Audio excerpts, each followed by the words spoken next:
Në një atmosferë festive, famullia Zoja Shkodrës bëri bekimin e Betlehemit dhe ndezjen e dritave festive të Krishtlindjes në ambientet e katedrales.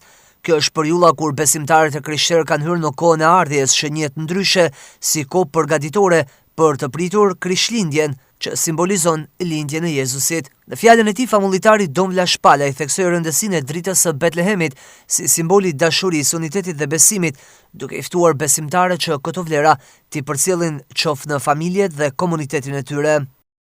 Ndezja e dritave personifikon parazgjithash atë ndezjen e dritës së Krishtit në shpirtin tonë. Prandaj bani shumë kujdes, edhe këto drita që janë ndezë në rrugët e qytetit nuk dohet mu ndezë për me pi çaj e birë e me hangër kebab. Janë ndezë për mu kujtu për këtë ngjarje kaq të madhe, më e madhja historisë e njerëzimit, e mishërimit e Krishtit, i cili vjen si dritë për me ndriçu mendjet dhe zemrat dhe me sfidu atë errësirën e mëkatit e me largu çdo të keqje për jetës tonë njerëzore. Filloj me përjetu prapë edhe më tepër gëzimin e afrimit të ardhjes së Krishtit, për kujtimit të lindjes të mishërimit të tij, prandaj të dim me përgadit mendjen dhe zemrat, sepse ai vjen si dritë.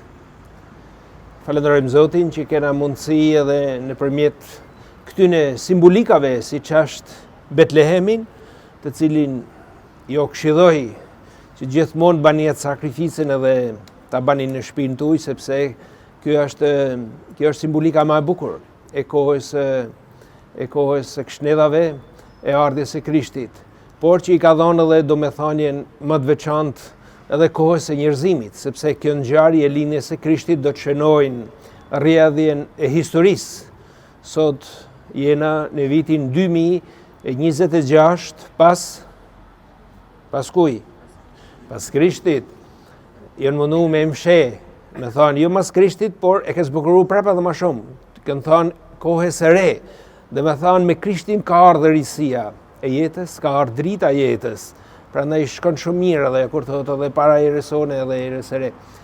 Prandaj falenderojmë Zotin që e ka përmush këtë mrekulli të i ardhë me na vizitu në mënyrë që na përtrite shpirtnisht, na hapte dyrë të qiellit, siç thame, dhe të na dhurojë atë shpresë të cilën vetëm ai din dhe mundet me adhuru jetës njerëzore, se në te ka ngjalli dhe jetë pasosur.